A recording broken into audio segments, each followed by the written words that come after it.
All right, Rob Moore, welcome to the Emotional Balance Sheet Podcast. Paul, it's a pleasure to be here. How are you today? I'm doing great. And by my reaction, hopefully, for those watching on our YouTube channel, can see my excitement about this conversation because we get to talk about something that is near and dear to me. It's been a part of my whole life is farmland.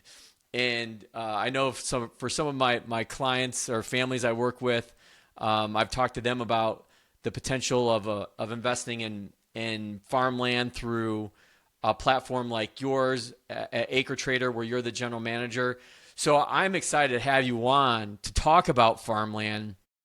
Why, what it is, why people do it, what should people consider about it, and get into inner workings of how AcreTrader works and how it allows advisors like myself or individuals be able to own a share of a productive farmland, no matter what it's growing, whether it's soybeans, corn, rice, cotton, you name it. And I know you had some other things on your platform too that are a little bit, vineyards, for example, is one of the platforms you or offerings that you guys had. And I always want to say this, like full disclosure, I am a investor in AcreTrader. I've invested in multiple farmland opportunities that you guys have had on the platform. And, I probably have a few clients or families I work with that are as well. So just for disclosure purposes, I want to get that out of the way. But again, I think what I want to get across to our listeners today, Rob, is why farmland and why should people, consider it as potentially part of their portfolio.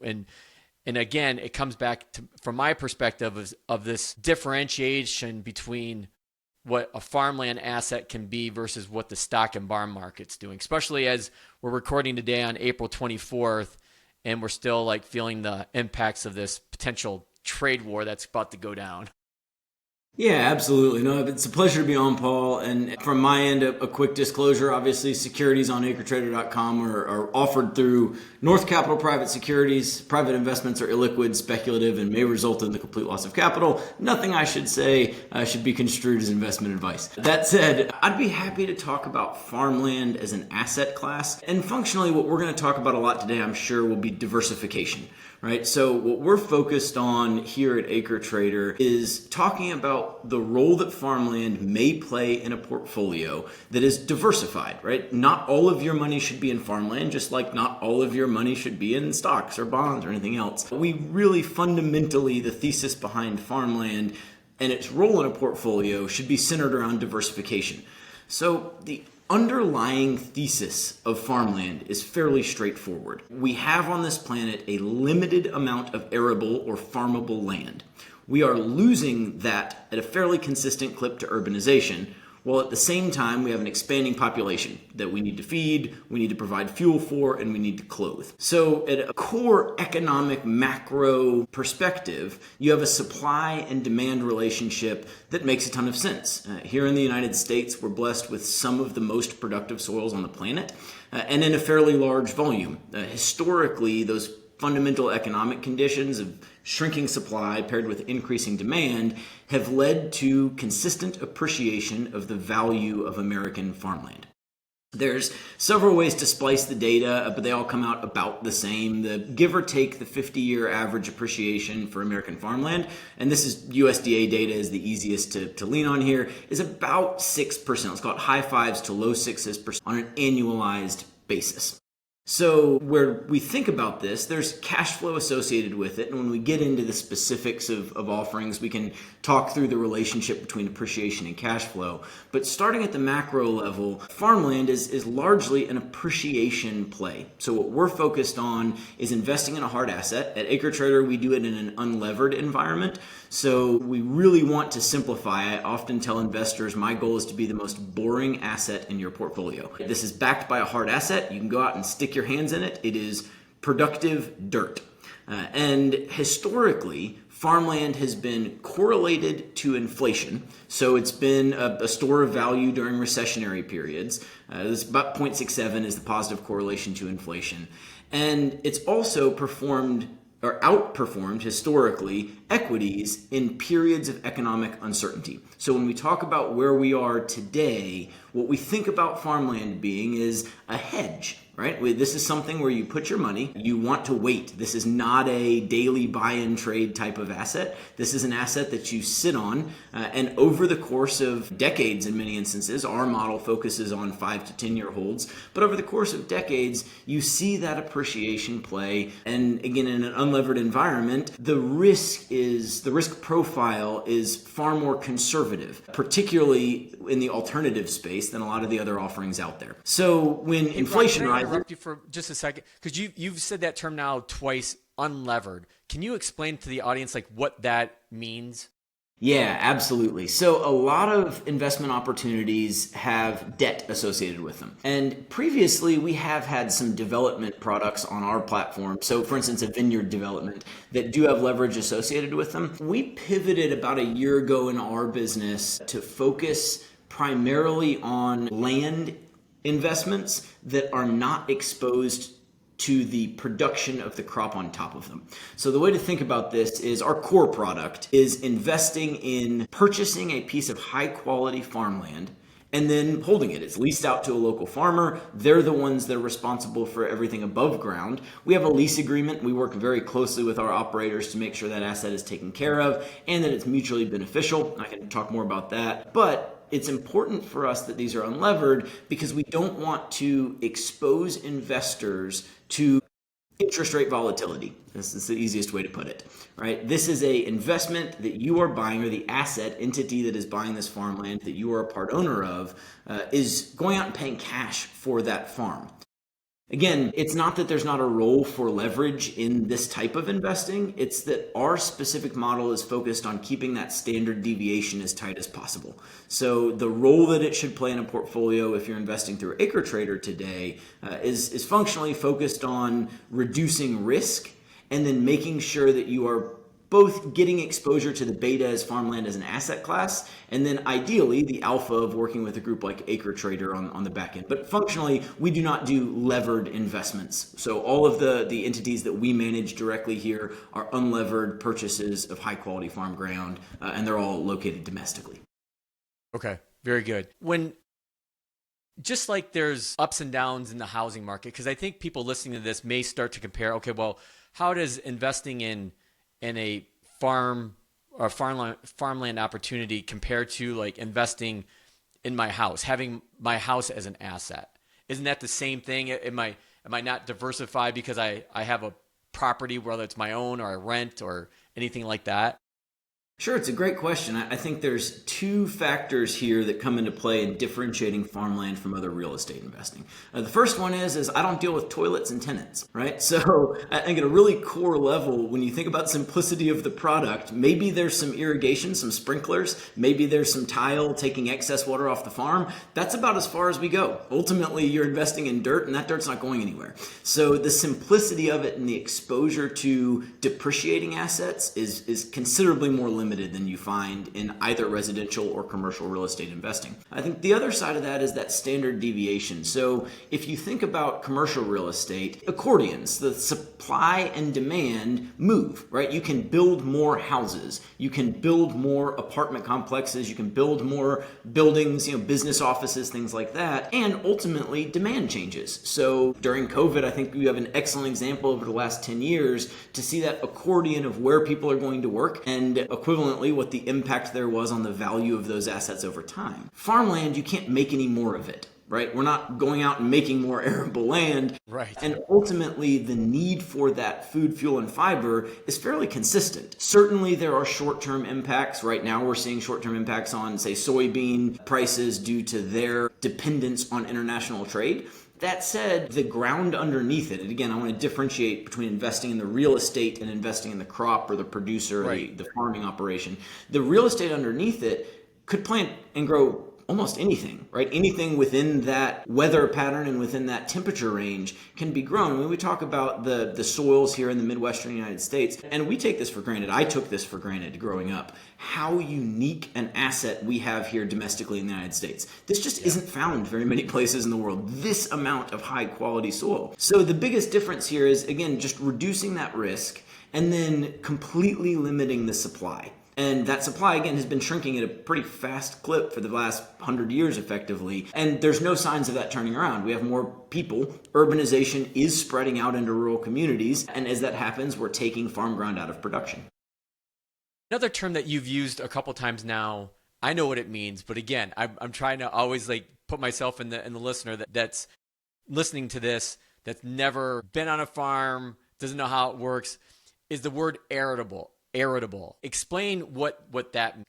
Sure. So arable land is land that is fit for production of crops. And the way to think about this is obviously there's lots of different types of soil. We typically think of them as you have, loam, you have clay, you have sand, and then, you have this pyramid of soil mixes. But put more simply, there is ground that is ideal for growing crops, and then there's ground that is less ideal for growing crops. I live here in Northwest Arkansas. I have to do most of my gardening above ground because we have very rocky soil where I live. I live on top of a mountain. That's not ideal arable acreage, right? It's not as though I could cut down all the trees and then start growing high production corn here. That would not be possible on my property. There's quite a bit of rating within the United States. So again, farming has been around for time immemorial, but we've had quite a bit of farming infrastructure in the United States for the last 100 years. We started a soil survey here in the United States, and it literally began with people going out and physically walking and taking soil samples. We have, over the course of the last century, the entire country. It's incredible, right? I mean, you get on Acres, our sister companies where we pull all of our data, and acres.com, you get on here, you look at a map, I click on my property, and I can see the breakdown of soils across my property. And you can see this map that we've mapped effectively the whole country in this way. It's amazing. It's incredible, and it's so awesome. I mean, so much of our job and my job personally is the marriage of data and research and the amount of information that we have, and then local knowledge. Ultimately, at the end of the day, I can sit at a desk here in Arkansas and find out a whole lot about a farm. I still don't know as much as the guy that's sitting out there farming it.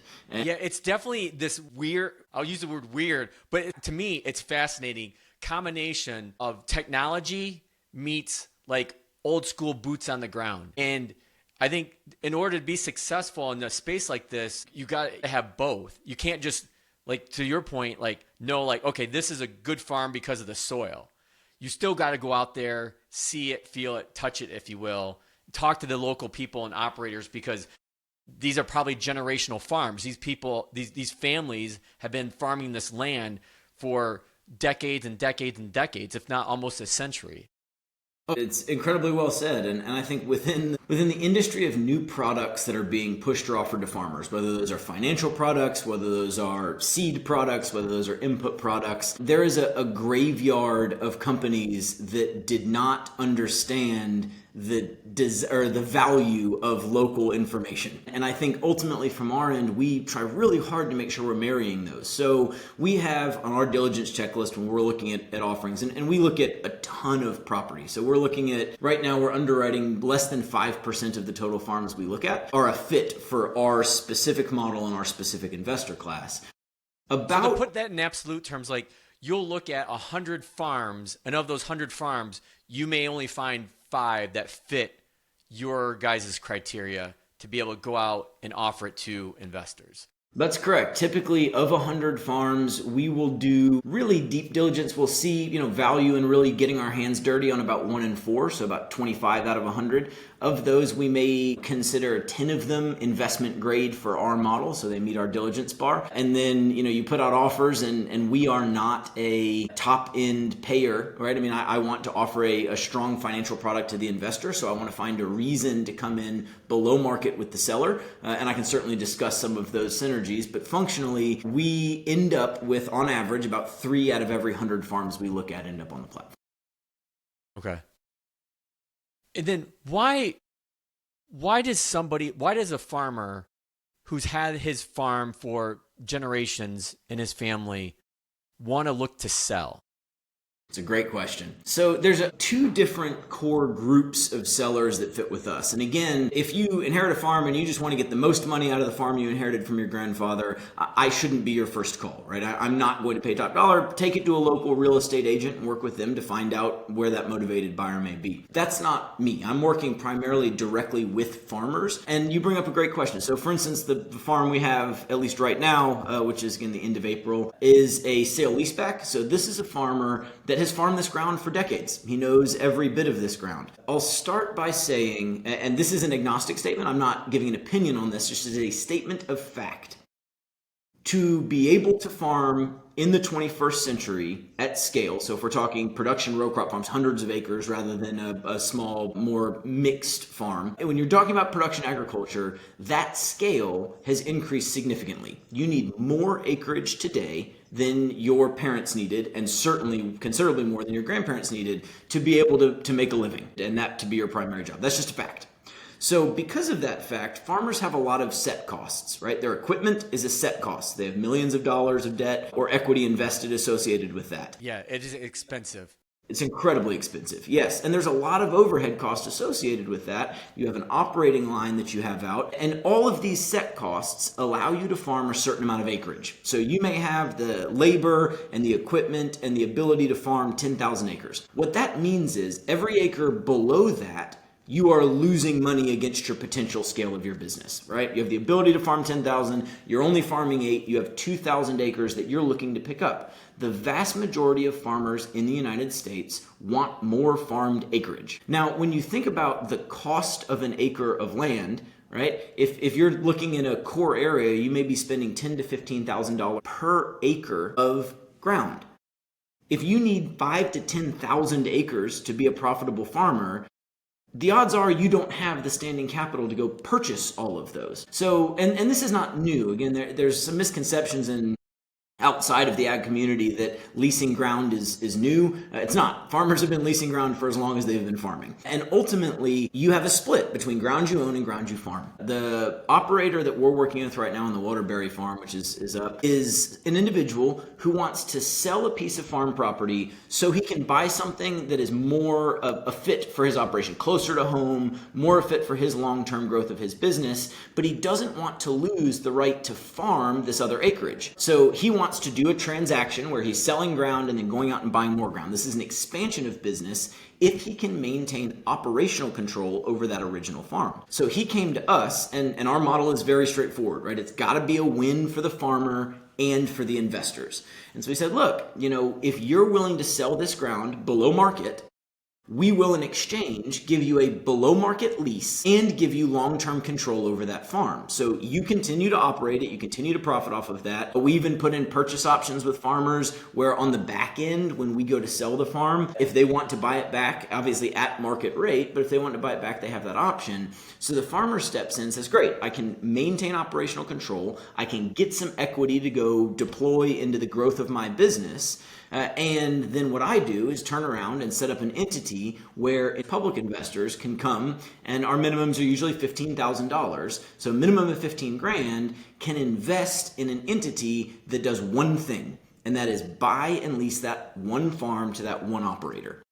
So, farmers sometimes sell to move money around. 1031 exchanges are a huge part of our industry, right? This is a tax shelter functionally where if you're selling real estate and then buying more real estate with those proceeds, it delays your cap gains tax. That is a tool that a lot of farmers use to be able to expand their operations. So one is operation expansion. We get a lot of calls from farm that the next generation decided not to move forward, but wants to sell in a way that the operational control stays with somebody that is a part of their network. So for instance, you get a call from an individual that says, hey, my parents have passed on to me 2,000 acres of farmland. It is currently farmed by my cousin, neighbor, etc. I need to sell out. I don't live in rural Iowa anymore. I live in, St. Louis, San Francisco, Orlando, wherever that place is. I need to cash out of this investment, but I really want to make sure that this stays operationally with my cousin. So again, same idea. We say, great, if it works for the investor on the price side, and it works for you and your family on the operational side, then let's find a way to work together there. The third common call that we get is operators that are getting close to retirement. Farmers typically don't come with a 401k and health insurance, right? This is not the type of, these people own their own businesses. Common misconception is that family farms are disappearing. The vast majority of farmers are family farms. Now they're larger. Yeah, I'm glad you're bringing this up, Rob, because I think people will read headlines about family farms disappearing, the Blackstones, the BlackRocks, these big private New York equity companies coming in and buying all the farmland in the heartland of America. So I wanted to get to this topic. So I guess now's the time.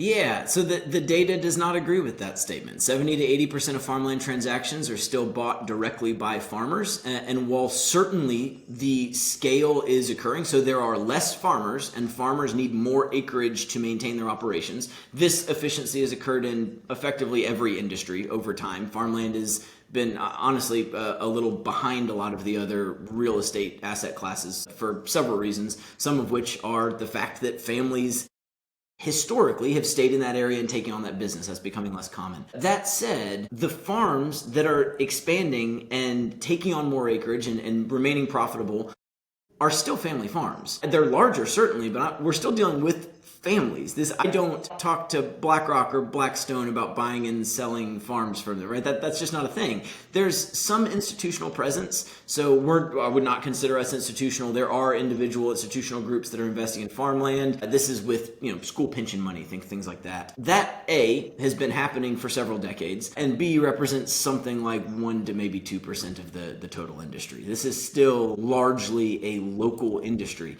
And there's also this misconception sometimes that external groups are coming in and increasing the price of farmland, right? We're going out and then jacking the price up of farmland and pricing farmers out of that. To be clear, as an investment professional, I have a responsibility to the investor to make sure that the purchase price I'm coming in at is below market. Right? We're not at market or above market buyers. I'm looking for a way to meet somebody else's need and get the investor in at a favorable price. I'm never paying top dollar. And the vast majority of institutional groups, I think, have a similar thesis and fiduciary responsibility. So the price of farmland, the tip of that spear, is driven locally. And ultimately, if you farm next door to that farm, you're saving money elsewhere in your business. You're going to be much more motivated to push the value and price that you'll pay for that farm next door than a person sitting in an office here in Arkansas. So again, there's just some common misconceptions about the state of the industry. It is certainly consolidating, but it's consolidating into family farms that are growing, not into large institutions or people in businesses, buildings in New York. How much does the commodity itself influence the price of the farmland? Like if corn prices are going sky high or they're like bottoming, does that have an influence or factor in the price of the land itself? Sure. In the near term, certainly there's some impact, right? I mean, the Midwest is the easiest example here because it's a fairly homogeneous crop mix. It's primarily corn and soybeans, right? So in a corn and bean region like the Midwest, certainly farmer profitability is going to drive competition in the market, and that will be tied to commodity prices, right? So if corn and soybeans are up 1 year, then there's more money in farmers' pockets. They're more likely to go out and try to buy a farm. More competition in that real estate market will drive up prices. Certainly, in the very isolated instance. That said, over the course of 5 to 10 to 15 years, it's largely uncorrelated. Ultimately, commodity prices are going to do this, and there are businesses that focus on trying to time those markets and play them and hit the highs and the lows. If possible. No, I do not envy those people, and I don't know how they sleep at night. It's exhausting. I do not try to time the market. And to be very specific, I'm focused on making sure that purchase price is favorable today. And again, historically, if you spread that out over the course of years, so if you don't think about this like a stock where you're watching it every day, farmland price is not like that, right? The idea is that smooths out over the course of a decade and historically has. There are potential positive impacts from action that impacts commodity prices, but a lot of times, and I've been hearing this a lot recently with tariffs and potential trade wars, there's this fear of, what happens if the bottom dropped out of corn and soybeans, or what happens if we stop producing corn and soybeans? For a lot of reasons, that isn't a doesn't make a ton of sense, right? We're energy dependent on corn in particular right now at a pretty high level. Right. But let's take that all the way to the conclusion. Let's assume for some reason as a country, we pivot away from some of those core grain crops. Well, the only reason that we grow almost nothing but corn and soybeans in the Midwest is because it's some of the best soil on the planet. It can grow just about anything. It just so happens that's the most profitable crop for people to grow. That's what the infrastructure exists. We have all the crush facilities. We have the transportation route set up. We have the Mississippi River running right through the middle of it to the Gulf of Mexico. And so ultimately, the underlying asset is where my focus is. And the value of that asset is not dependent on any specific crop type. It's just dependent on us continuing to eat. And at a core fundamental level, I feel much more comfortable with that and tend to distance myself from any of those short-term changes due to commodity prices. Yeah, I think that's another reason why, growing up on a farm, and my story is similar to one of the examples that you laid out. Is like my grandfather, didn't want to farm the land anymore, but he certainly didn't want to sell it, so he leased it to another farmer that had the scale, to be able to farm more acreage. And then obviously, like when he passed, then the farm got sold. But going back to a topic that you mentioned is, there's two components to the investment, the return side of owning or being part of a farmland opportunity. Can you explain what both of those are for us? Absolutely. So, one side is appreciation, which we've already talked about some, and is really Which the would be driver. no different than like your house appreciates. Yes, that's correct. Yeah, I mean, again, historically, we have a limited supply. That supply is shrinking. Demand has been increasing. Over time, historically, that has appreciated. And again, you can even include, the only real quote-unquote crisis we've had in the farmland real estate marketplace was the mid-'80s. You can include all that data. It doesn't move the average, right? I mean, ultimately, it returned to the mean. That ground is appreciated, give or take 6%, let's call it. That's one side and the primary focus. Any ability for us to generate alpha from buying under market is what we will favor over anything related to cash flow. That said, cash flow is the other side of that equation.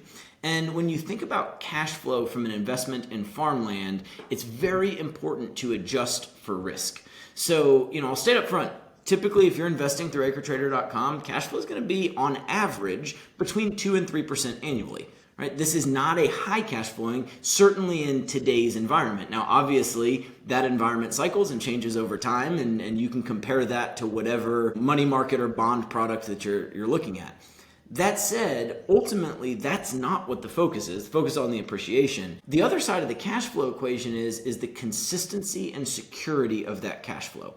So certainly you see a lot of really high projected returns investing in particularly commercial real estate. And there are some great opportunities there. That said, if you look at the standard deviation of actual returns, it can just so happen that you have to sink a bunch into CapEx and there goes your cash flow. It can just so happen that your tenant walks on you, a bathroom, bathrooms and tenants are the things we avoid. In farmland, the farmer is paying rent regardless of what's produced on the farm. This is a very important distinction as an asset class. So as a country, right, we have always tied food production to national security, which is one of the reasons that we have a very robust farm bill that subsidizes insurance, crop insurance for operators. And this is important. And to be clear, something that we should all know about, right? That's a huge amount of money that we're setting aside at the federal level because we believe that food security is important for us as a country. What the trickle-down impact of that is that insurance allows farmers to go out and lease ground and plant their crop. Again, it's very capital intensive on the front end. And then if a hailstorm comes through and destroys a chunk of their crop in 1 year, they're going to be made whole for that. What they aren't going to do is give up access to that acreage. So our rental rates on farmland, our lease rates, are paid upfront and regardless of crop production.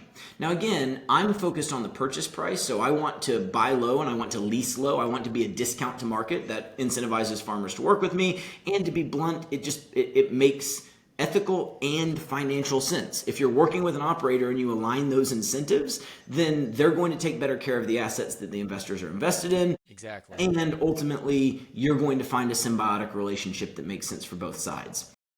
The farmer is responsible for the above ground production, and oftentimes we'll work in a shared upside incentive, right? So we have a flat rate, so that clip, again, 2 to 3% should come on an annual basis. Then oftentimes farmers will say, okay. That's what the farmer is paying to lease the land. That's correct. Yes, that's just for the access. And again, I want to discount that as much as possible. So oftentimes a farmer will say, okay, I can pay $350 an acre rent. And I'll say, okay, great. What if instead of $350, we make that assumed payment, the base payment, $325? But you agree to share with investors on good years. So what we do is we have what's called a flex lease, where the farmer then goes out and says, okay, this year I had 200 bushel corn, and corn's at $5. So my gross incoming revenue is $1,000, and I agree to pay the investor 36% of that. So then now at the end of the year, they paid $325 up front. At the end of the year, they pay the difference between that and $360. Now on a good year, the investor sees upside. So instead of getting that $350, they now get the additional $10 per acre. On a down year, their floor is capped at that $325. And they know we're not stretching this farmer for a couple extra bucks on a year where commodity prices or yields are bad. And to me, that's a win-win for everybody. Exactly. And from our end, we'll always underwrite to the floor. So none of our modeling or underwriting will ever do any financial assumptions based on that upside. We just see that as icing on the cake and another way to incentivize both investors and farmers to see each other as partners rather than adversaries. Right? A lot of the investing world outside of farmland is adversarial. It's focused on this sort of, how do you contract against each other and get the most out of the, one side, the management side or the ownership side. And we see it the exact opposite, right? In a boring, long-term, unlevered investment, I want symbiosis. I want compatibility between me and the partners we're working with, particularly because I want local expertise. I can know everything in the world about farmland and farmland investing. I don't, to be clear, but I could theoretically know everything sitting in a office in Arkansas. I am incapable of professionally underwriting the farms that we look at. I can get about 70-80% of the way there. I need a trusted local professional. We pay a chunk of our fee. We charge 75 bips annual management. We pay, honestly, often a third of that to a local farm manager. I want a third-party agronomist that has no dog in the fight that will go out and give me an honest answer. But I want farmers to feel like they can give me honest feedback. If there's a need for more drainage tile, if there's an issue on the farm, I want them to tell me because the value of that asset is so important to both sides of the equation. And ultimately, if I can be competitive on what I offer on lease terms, that's going to ultimately increase the protection that I have or the knowledge that I have that if there's something that needs to be addressed, I'm going to know about it.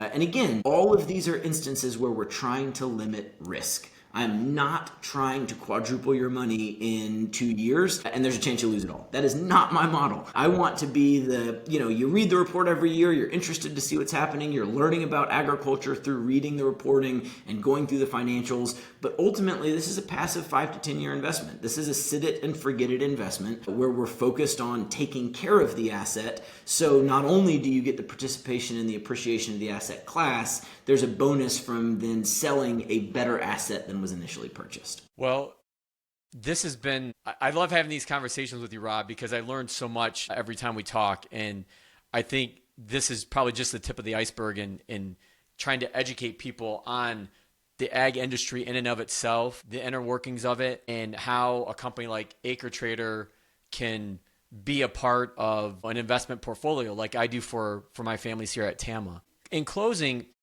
is there anything we haven't touched on or missed that you would want to stress to either explain more about the ag industry, what you guys do at AcreTrader, or like from a investment standpoint? Certainly I could wrap a bow on the industry or the investment, the asset class in several different manners, but instead I would put out a query, and I've sort of changed my approach here in the sense that investors that are doing things like getting on the internet and looking to diversify their portfolio, whether this be into any form of alternative investing, and this is becoming a more often commonly recommended thesis amongst advisors, folks like yourself, they're looking at, okay, it's not just the traditional stock bond split, you need to think outside of that. My big push is when you begin doing that research, when you look into this space and see what's available and look at potential partners, Ask a ton of questions. We at AcreTrader, go to AcreTrader.com. You can, with a couple of clicks, set up a call with me directly, and I will pick up the phone. If you call our office, we'll pick up the phone and talk to you. Ask a lot of questions. We put full financial models up for all of our offerings. We put them in Excel. We allowed you to download and break them. And I think it's really important because there are a ton of opportunities out there, and a lot of them are excellent. And as you think about what diversification looks like for your portfolio, particularly in the alt space, the risk profile on those variables is huge. You have a huge range of opportunities available to you. And it's important not to think about alts as I want 10% in alts. What you need to think about is I want this percentage in this risk profile. And if I can access it through alts, great. And if I can access it elsewhere, great, right? And so for Farmland, again, my thesis is it's time for a boring investment. Somewhere in your portfolio, I see a strong role for a boring investment that is simple, that is unlevered, that boils it down to a very, very simple thesis, and then plays as a hedge within your portfolio to then protect your capital over the long term. That's the role that we look to play, and we look to do so as transparently as possible. And again, I think that's my general takeaway for the asset class. Ask a lot of questions of all of your advisors. Call Paul, ask a lot of questions of Paul, and then ask a lot of questions of the people that are managing your money. It's important that we're held accountable for what we're doing. So two things just popped in my mind. One is a statement, and one's a follow-up question on that. Is, look, you guys have competitors. There's other companies out there that do what you do. And when I started working with you guys, I think 2 or 3 years ago, I did my own due diligence. And the one thing that I think really were the tipping points for me and partnering with you guys were two things. One, you always picked up the phone when I called you, and you would never dodge a question. You would always give me a straight answer. That without saying is immensely helpful, and to build that reputation and that relationship. Just like you've emphasized, I don't know how many times during our conversation, this relationship that you have with the farmer. You want it to be win-win for both of you. And then the other piece is what you just said is you provide me as the investor, whether I'm doing it on my own or doing it on behalf of one of the families I work with at TAMMA, you provide me with the Excel models. Like, I can see all your data. I can see all your assumptions, and I can poke holes at it. Again, I can pick up the phone and call you and ask questions, which to me was a sign of a great relationship and to be able to build a partnership. And I love how you keep pounding the table on consider this as risk management. And that's another avenue of why I like this asset class and how I view it and how I kind of strategically position it within portfolios that I manage. So that was my statement. My question, which I want to make sure I ask this, is when people are considering, like, say, making the investment, is it in a taxable brokerage account? Is it in a traditional or Roth IRA? Can they put it in that? Obviously, you can't put it in a 401k, but can people, because a lot of people maybe not have money in a taxable brokerage account, but they could have it in an IRA. Can you walk us through that? Yeah, absolutely. And I certainly appreciate the feedback for us. I think I take more pride in being transparent than I do in our historical returns. And I'm very proud of our historical returns. I take more pride in being the most transparent in the marketplace. And again, I hope that we always honor that don't dodge hard questions. I encourage investors, change all my assumptions and see what the outcomes are, and then call me and ask why I made those assumptions. So I really appreciate that. Regarding structure, you can see everything that we do with an email address. We do not firewall people from access to our information or data. And actually, we try to go the extra yard. I had somebody ask me yesterday, we talk about the appreciation of farmland, and somebody said, can I have that full data set? I said, sure. I went to the USDA, got the whole thing, sent an Excel sheet with every piece of data dating back to 1911. Said, knock yourself out. Would love to talk to you about this. Should you run a different set of calculations and discuss why you did that versus a different one? Once you set up that account, which takes an email address, then you can get in and set up actual investment accounts under that login. And there's several you can do. The individual would be your standard. I'm just going to put this money in. But we have quite a bit of the investment activity on our platform is through self-directed IRAs. So we work with several custodians that we actually have integrated into our platform so you can complete docs for both sides in one workflow. So self-directed IRAs are a very common investment vehicle for us. We do a lot of entity investing, so you can invest through, as a U.S. citizen, resident, or U.S.-based entity, you can invest. So if you have an LLC or trust account, we do a lot of family trusts that invest through us. We also, honestly, we can do solo 401ks. We can do, checkbook IRAs. That's a different avenue you can go. And then ultimately you can manage all of those under one login.